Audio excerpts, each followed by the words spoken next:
নমস্কার বন্ধুরা, তোমরা যদি এই ধরনের লটকান করতে চাও তো আমি যেভাবে লটকানটা করেছি তোমরা এইভাবে করতে পারো।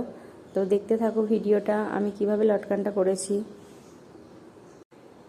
এইভাবে এগুলো কেটে নিয়েছি।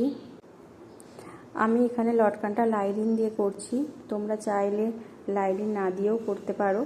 তো আমি এখানে ছিপটাকে সোজা দিকে রেখেছি, তার উপরে অস্ত্রটা রেখে ওটাকে সেলাই করে উল্টে নেব।